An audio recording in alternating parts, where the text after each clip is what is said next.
Glória a Deus. Cumprimento a minha igreja nessa noite com a paz do Senhor Jesus. Amém, povo de Deus. Eu confesso a vocês que estou muito feliz, estou alegre pelo privilégio e a responsabilidade que o pastor me deu nessa noite para trazer a palavra do Senhor. É muita honra para mim, porque um pequeno obreiro, com 5, 6 anos na casa do Senhor, e me deu esse privilégio aqui, o pastor, para trazer a palavra do Senhor. Eu confesso que por esses dias eu estive meditando e pensando, dizendo: Senhor, o que é que eu vou falar para esse povo, Senhor? E Deus fala no meu coração durante que eu estou trabalhando, quando eu vou no ônibus, eu falo com Deus, e Deus vai me mostrando, me falando certas coisas, e eu vou escrevendo no caderno. Eu gosto de escrever tudo que eu quando estou em intimidade com Deus, eu gosto de escrever quando Ele me fala as coisas, e eu escrevo, fico lendo e relendo, e assim Deus vai me capacitando pela misericórdia dEle. E eu pedi: Senhor, me dê uma palavra dessa noite, Senhor, e Deus me deu uma palavra que está lá no livro de Daniel, capítulo 6, versículo 10. Louvado seja o nome do Senhor. Abre a sua Bíblia no livro de Daniel, no capítulo 6, versículo 10. Eu quero agradecer ao pastor Salomão pelo privilégio, e essa igreja também aqui está aqui nessa noite. Cada irmão, cada irmã que vieram aqui, vocês são abençoados por Deus. Vocês não vieram aqui em vão. Louvado seja o nome do Senhor. Glória a Deus. E eu agradeço que essa igreja, como a irmã orou, falou que essa igreja vai ser pequena mesmo para tanta pessoa que vai ganhar aqui nessa área, para a honra e a glória de Deus. Louvado seja o nome do Senhor. Daniel capítulo 6, versículo 10. Glória a Deus. Acharam? Amém? Podemos ler? Diz assim a palavra do Senhor: Daniel, pois, quando soube que a escritura estava assinada, entrou em sua casa para orar. No seu quarto, na janela aberta da banda de Jerusalém, 3 vezes no dia, se punha de joelhos e orava e dava graças a Deus diante do seu Deus, como costumava fazer. Louvado seja o nome do Senhor. Podeis se assentar, meus amados irmãos em Cristo Jesus, nessa noite. Queridos irmãos, se eu for dar um tema para essa mensagem, e o tema dessa mensagem é ter uma vida de integridade com Deus, voltado a uma vida de oração. Conte nessa noite, tem aqui nessa noite. Eu estou pregando para Israel aqui nessa noite. Eu quero administrar a palavra aqui nessa noite que Deus tocou no meu coração. Meus queridos irmãos, pregar sobre o profeta, ou falar acerca de um profeta, muitas das vezes nós temos que saber a finalidade, o objetivo, o chamado e a genealogia deste profeta. Daniel é conhecido na Bíblia do Antigo Testamento como um dos 4 profetas maiores da Bíblia Sagrada do Antigo Testamento. Primeiro vem Isaías com 66 capítulos escritos no seu livro. Em segundo lugar vem Jeremias com 52 capítulos escritos no seu livro, na Bíblia Sagrada no Antigo Testamento. Em terceiro lugar vem Ezequiel com 48 capítulos escritos. E em quarto lugar vem Daniel com 12 capítulos escritos no seu livro, na Bíblia Sagrada do Antigo Testamento. Por isso que é chamado como os 4 profetas maiores. Você que já leu o livro de Apocalipse, ou melhor, já estudou o livro de Apocalipse, segundo escreveu João, filho de Zebedeu, com sua mãe Salomé, irmão de Tiago, o último discípulo viu quando ele foi lançado no mar Ageu chamado, lá no mar Ageu chamado, agora te faltou a memória aqui, louvado seja o nome do Senhor, na ilha de Pátimo, quando Deus revela para ele para escrever o livro de Apocalipse, ele ali reescreve o livro de Apocalipse, que é muito difícil de interpretar, para entender o livro de Apocalipse, porque muitas das vezes é um livro muito simbólico, falar do cavalo branco, cavalo amarelo, cavalo preto, cavalo vermelho, significa falso profeta, guerra, morte, fome. Apocalipse capítulo 13, versículo 1 em diante: a besta que sai do mar, máscara, animal significa rei ou reinos, água significa povos, nações, multidões, ou seja, no meio do povo, no meio da nação, no meio da multidão, veio o anticristo preparar o caminho para o segundo da besta, e assim vai, fala sobre o dragão, sobre a cauda. Então é muito difícil de interpretar o livro de Apocalipse. Para você entender, você tem que passar por esses profetas, Isaías, Jeremias, Ezequiel, Daniel e os outros profetas também.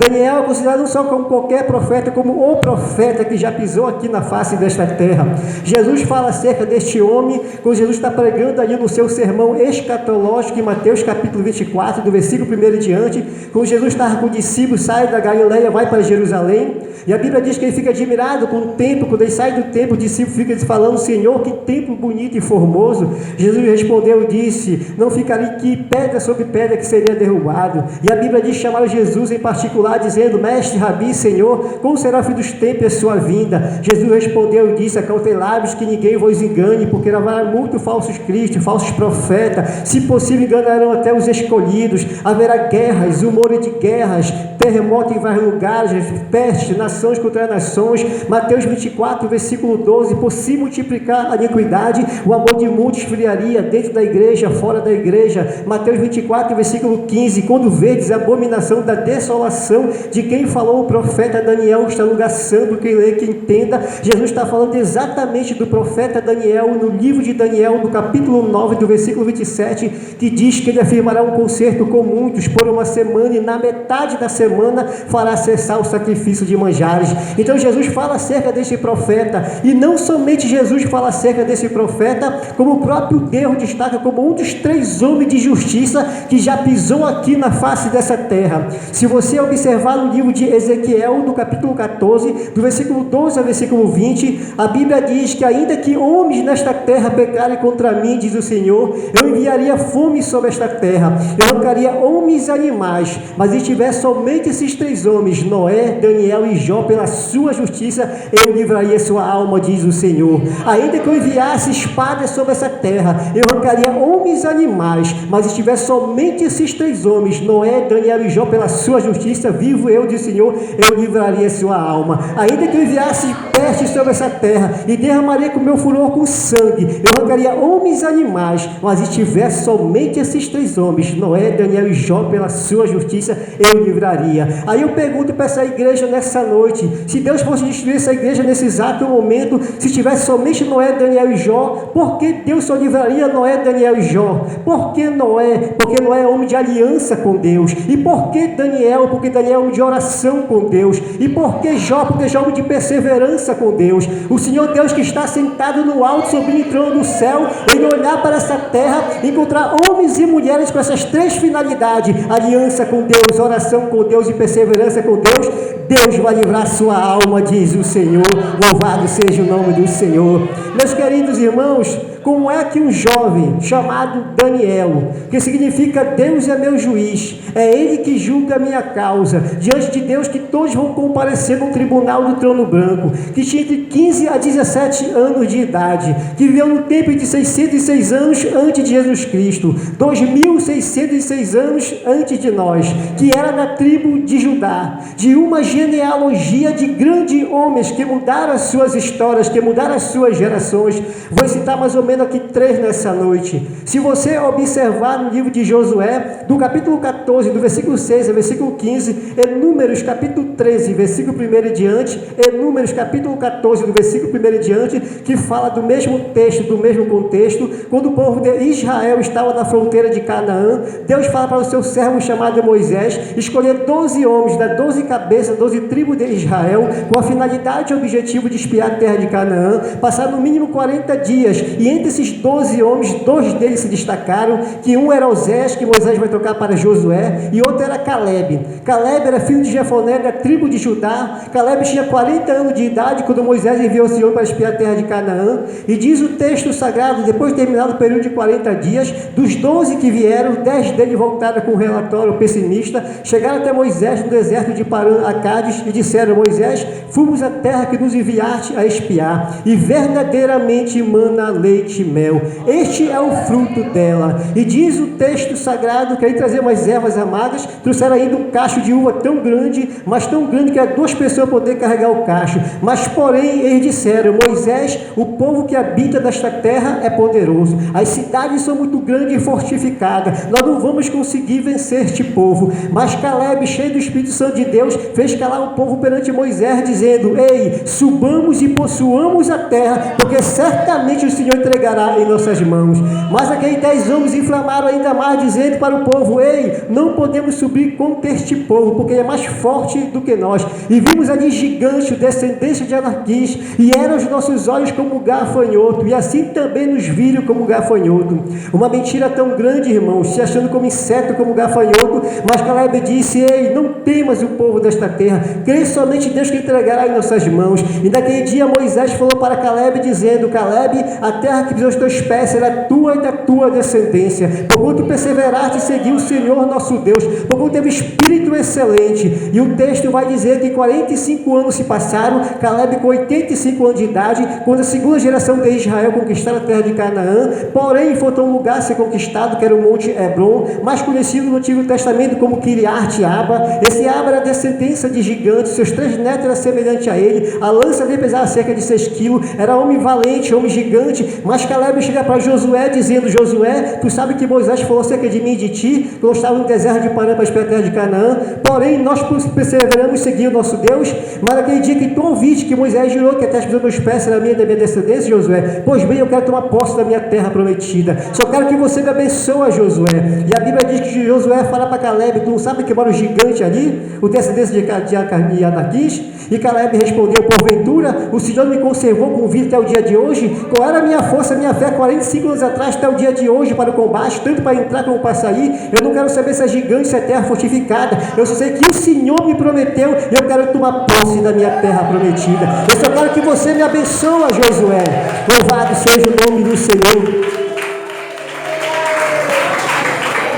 E a Bíblia diz que Josué abençoa Caleb, Caleb chama a tribo de Judá, mais alguns irmãos, invade o Monte Hebron, mata todo gigante e toma posse da terra prometida. Caleb, filho de Jefoné, da tribo de Judá. Quando nós vamos, mesmo a tribo de Daniel, quando nós vamos para a genealogia do Messias, em Mateus capítulo 1, quando Jesus veio também da mesma genealogia de Daniel, quando Saulo casa com Raabe, a meretriz de Jericó, ela dá à luz um filho chamado Boaz. Boaz casa com a Ruth, a Moabita, ela gera um filho chamado Obed. De Obed gera Jessé, de Jessé gerou Davi, da Davi linhagem chega até José. José casa com Maria, mas o Messias, Emanuel, Deus conosco, que é gerado pelo Espírito Santo, vem também da tribo de Judá. Então Daniel era um jovem da alta corte judaica, da nobreza de Israel, um estudante da lei da alta corte judaica. E possivelmente, por quê?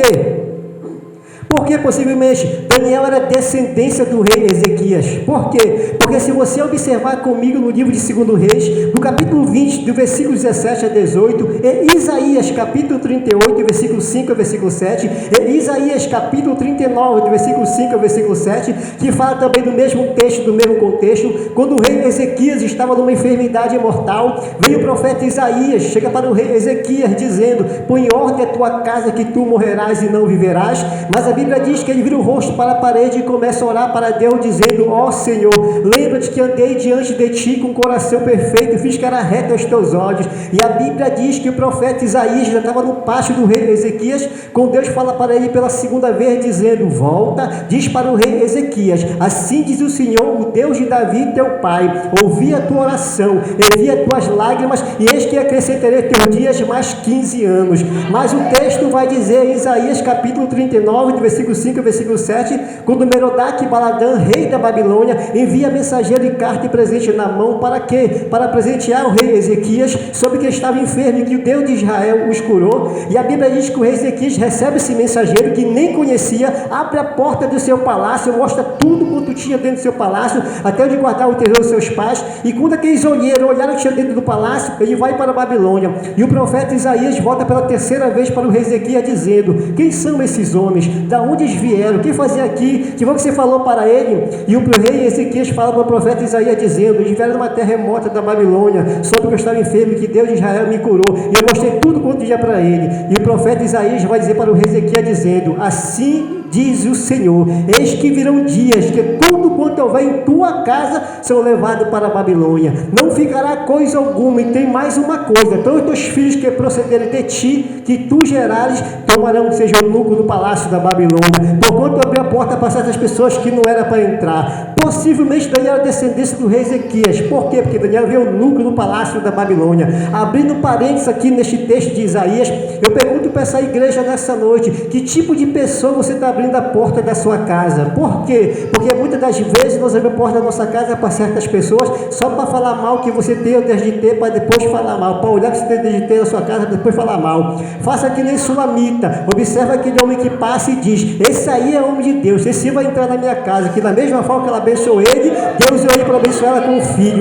Mas eu conheço um ser que é melhor do que Eliseu, que é melhor do que Geazi, está lá em Apocalipse capítulo 3, versículo 20, Jesus de Nazaré, eis que estou à porta e bato, se alguém ouvir minha voz e abrir a porta, eu entrarei na casa dele, cearei com ele e ele comigo. Esse sim, irmão, abre a porta da sua casa, deixa Jesus fazer morada na sua casa, no seu lar, na sua família, deixa ser o centro da sua vida, louvado seja o nome do Senhor. Não faça que nem Marta, faça que nem Maria, quando Jesus entrou na sua casa, escolheu a melhor parte para estar nos pés do Senhor e ouvir a voz do Todo-Poderoso. Meus amados irmãos, agora eu vou entrar no texto. Como é que um jovem chamado Daniel, que veio no templo entre o povo vivia um momento de desobediência, aonde uma nação inteira estava vivendo um período de calamidade espiritual, aonde o povo de Israel está vivendo um período de apostasia. O que significa isso? Abandono da fé, significa se divorciar de Deus, aonde a idolatria e a imoralidade tinha tomado conta do povo de Israel. Mas a minha Bíblia diz no livro de Amós capítulo 3, versículo 7, que o Senhor Jeová lhe não fará coisa alguma, a não ter se revelado a seus segredos, a seus servos, a seus profetas. Então, antes de acontecer algo na minha vida, antes de acontecer algo na sua vida, Deus envia homem de Deus, mulher de Deus, se arrependam, sai dessa vida de prostituição, sai dessa vida de pecado, sai dessa vida de idolatria. Mas muitas das vezes, pela dureza do nosso coração que está enraizado deste mundo, nós não queremos ouvir a voz do homem de Deus e da mulher de Deus. Deus envia vários profetas para repreender o povo de Israel, e entre esse profeta, o profeta mais conhecido, que é o profeta Jeremias. Jeremias era conhecido como profeta chorão. Por quê? Porque Deus revelava para ele o futuro daquela nação sendo destruída. E o profeta Jeremias vai pregar para o povo se arrepender, largar os seus ídolos, seus deuses, e voltar para o único Deus que seja adorado, que é o Deus de Israel. Mas Jeremias foi jogado no calabouço, foi chicoteado, chamado como falso profeta. Ei, Jeremias, já tem 10 anos que tu está profetizando, até agora nada, Jeremias. Ei, Jeremias, tu é um falso profeta, Jeremias. Tem 20 anos que tu está pregando aqui, Jeremias, e até agora não acontece nada, Jeremias. Ei, Jeremias, tu é um falso profeta, Jeremias. Tem 30 anos, Jeremias, tu está profetizando, até agora não acontece nada, Jeremias. Nós somos descendência de Abraão, Jeremias. Nós somos um povo escolhido de Deus, Jeremias. Ei, Jeremias, tem 39 anos, Jeremias, tu está profetizando, até agora não acontece nada, Jeremias. Deus é amor em 1 João 4,8, Jeremias. Mas também o povo se esquece que Apocalipse capítulo 6, versículo 15 a 17, que tem a ira do Cordeiro de Deus. O povo também se esquece que Salmo 7, versos 11 e 12, que Deus é um Deus justo, juiz, que se ira todos os dias. E se o homem não se converter, ele está com suas espadas desabanhado. O povo também se esquece que Hebreus capítulo 10, versículo 31, o duro é aquele que cair na mão de Deus. Deus é amor sim, mas também Deus é juiz, é justiça. E o povo não quis ouvir a voz do profeta, então o juízo de Deus vai cair sobre o seu povo, vai cair sobre a sua nação.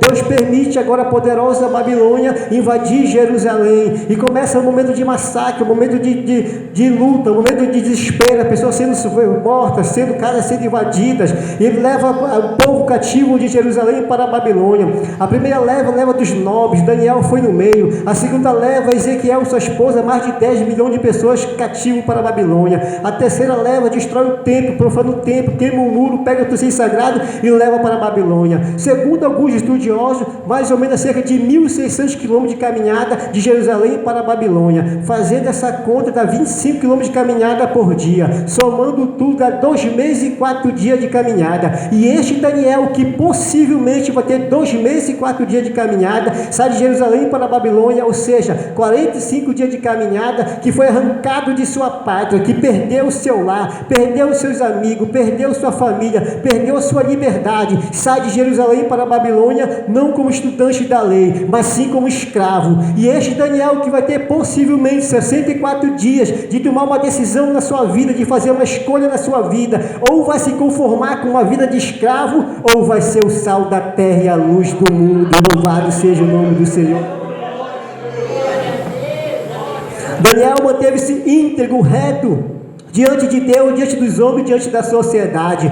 Diz o texto sagrado, quando chegaram na Babilônia, o rei Nabucodonosor chama o chefe de eunucos, chamado Aspenaz, para escolher alguns jovens da linhagem de Israel, da nobreza de Israel, jovens, formosos, de boa aparência, instruídos em entendimento, sábios todo tipo de sabedoria, sábios em ciência. Para quê? Para que tivesse habilidade para viver no palácio do rei, a fim que fosse ensinado a língua dos caldeus. Mas Daniel foi achado como um destas qualidades. Mas Daniel, quando ele chega no palácio da Babilônia, o primeiro teste na vida de Daniel foi a comida colocada sobre a mesa, tudo ali sacrificado a ídolos. Mas Daniel, como estudante da lei, o homem conhecia o Pentateuco, os 5 primeiros livros da Bíblia, Êxodo, Levítico, Número, Deuteronômio, Êxodo, Gênesis, Êxodo, Levítico, Número, Deuteronômio, e Levítico capítulo 11, versículo 1 em diante. Daniel sabia muito bem qual é o tipo de animal que podia comer, que era impuro, que era abominação ao nosso Deus, e que o apóstolo Paulo vai nos ensinar na sua primeira carta aos Coríntios, do capítulo 10, do versículo 14 em diante, dizendo: meus amados irmãos, foge da idolatria deste mundo.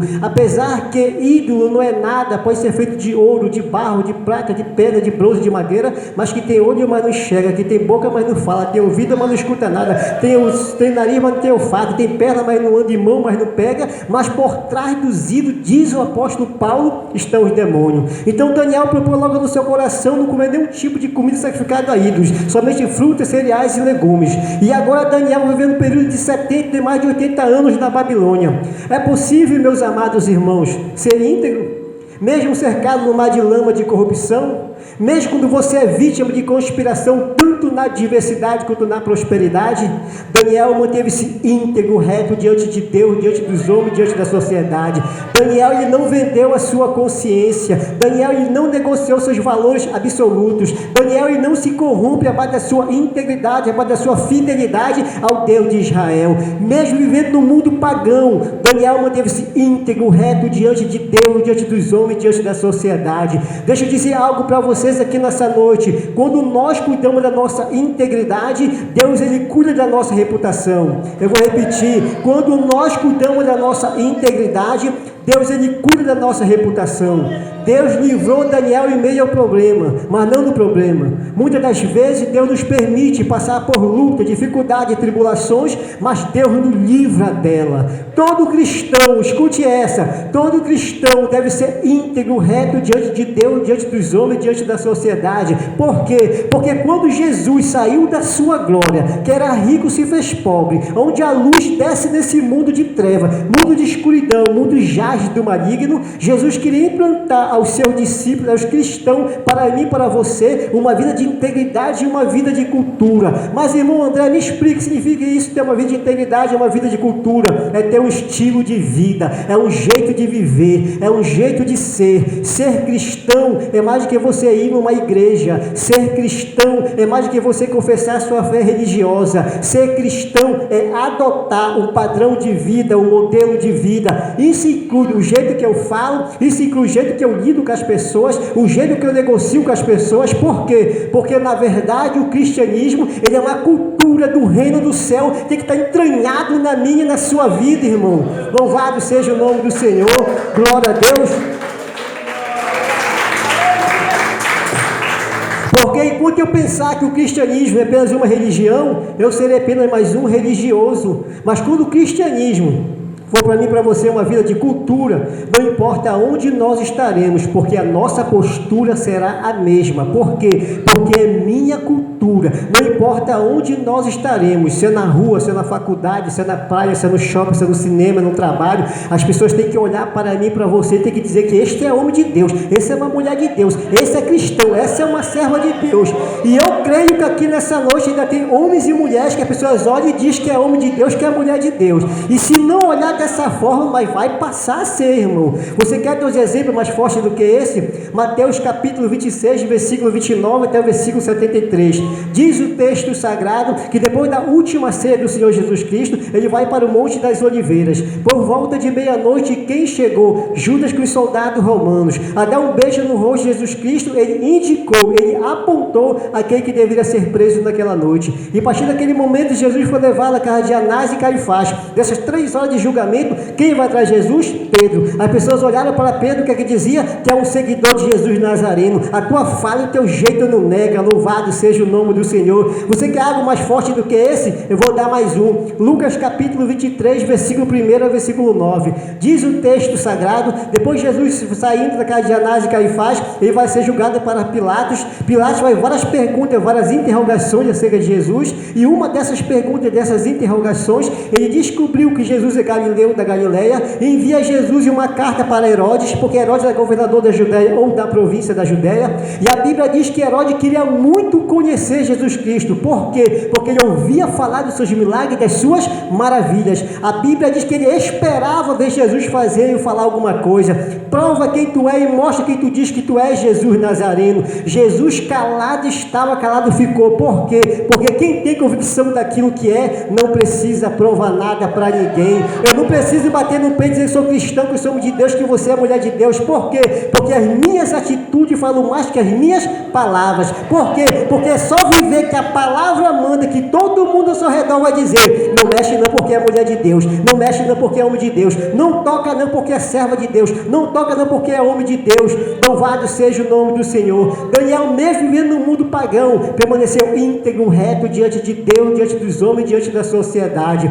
E diz o texto sagrado que tempo depois da morte do rei Nabucodonosor, quem vai assumir agora o segundo reinado da Babilônia é Belsazar. Quem é Belsazar? Filho de Nabonito. Quem é Nabonito? Casado com a filha do rei Nabucodonosor. Então era neto do rei Nabucodonosor. E diz o texto sagrado que tempo depois ele vai fazer uma festa no seu palácio, convida 1000 convidados, concubinas. Ali começa um momento de urgia, de idolatria, de adoração, e o rei não tem o que fazer. Diz o texto sagrado que pega o utensílio sagrado, zomba do nosso Deus, pega a taça do Senhor, coloca vinho, dá para as concubinas. Deixa eu dizer algo para vocês aqui nessa noite. Eu estou para ver, meus amados irmãos, desses 5, 6 anos que Jesus me deu esse privilégio de servir a Ele, eu estou para ver uma criatura zombar do nosso Deus e não pagar na sua pele, ou então naquele grande dia, se não se arrepender, vai ser lançado no fogo do inferno. Por quê? Porque a minha Bíblia diz em Tiago capítulo 2, versículo 19, que os demônios creem, temem e tremem diante do nosso Deus.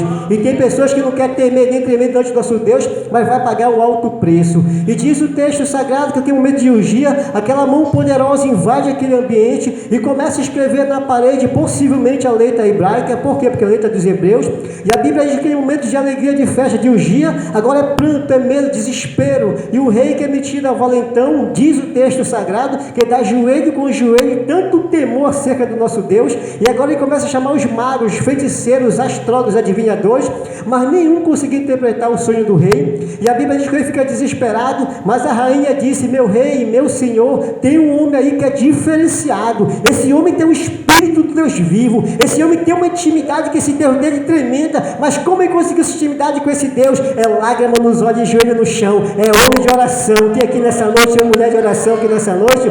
E ela disse: você se lembra? Louvado seja o nome do Senhor.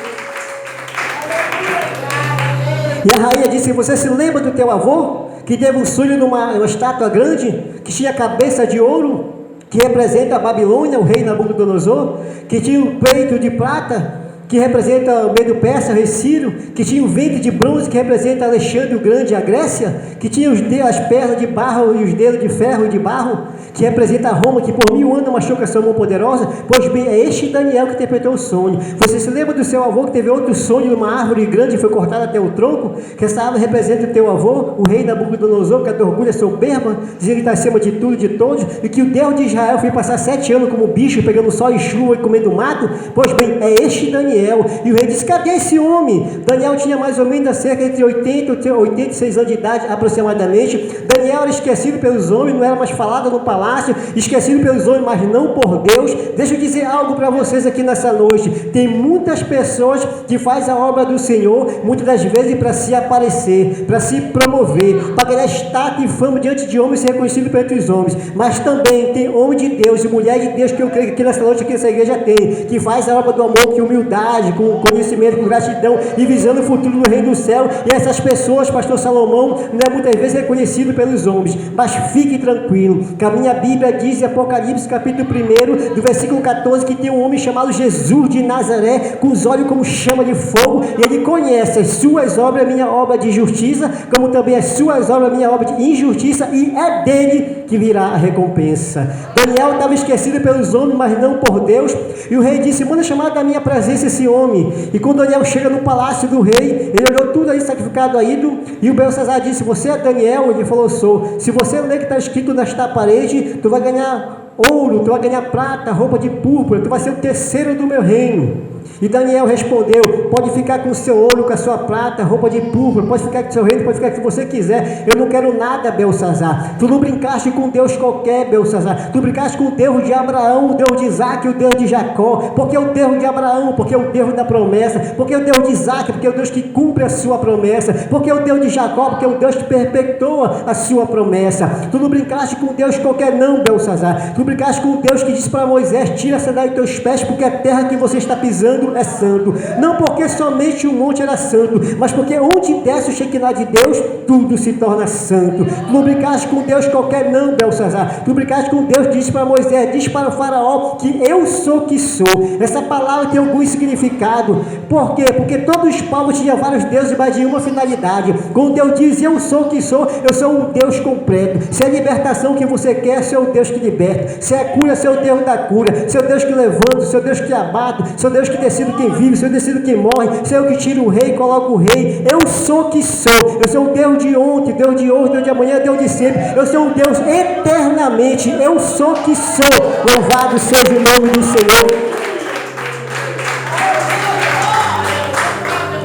E Daniel vai falar para o rei: mas eu vou ler o que está escrito nesta parede, Belsazar. O que está escrito nesta parede é Mene, Mene, Tekel, Parsim. Mene, que significa isso? Contou Deus o teu reino e para você acabou. Tekel, significa isso? Pesado foste na balança e achado em falta. Peres ou Parsim, que significa isso? Dividido foi o teu reino e dado aos medos espessas. E diz o texto sagrado que naquela mesma noite o rei Dário, com 72 anos de idade, com seu grande exército, invade a Babilônia, mata todos que tinha que matar e agora assume o reinado da Babilônia. E diz o texto sagrado que tempo depois o rei Dário vai constituir sobre seu reino 120 presidentes, e sobre 120 presidentes 3 príncipes. Mas Daniel era um escravo, mas Daniel foi achado como tendo um espírito excelente, uma competência excelente e um caráter excelente, que o rei Dário estava querendo colocar Daniel como um dos 3 príncipes que lideravam os 120 também. Mas Daniel se destacava tanto pela sua fé, pelo seu caráter e pela vez que Deus estava sobre a vida de Daniel,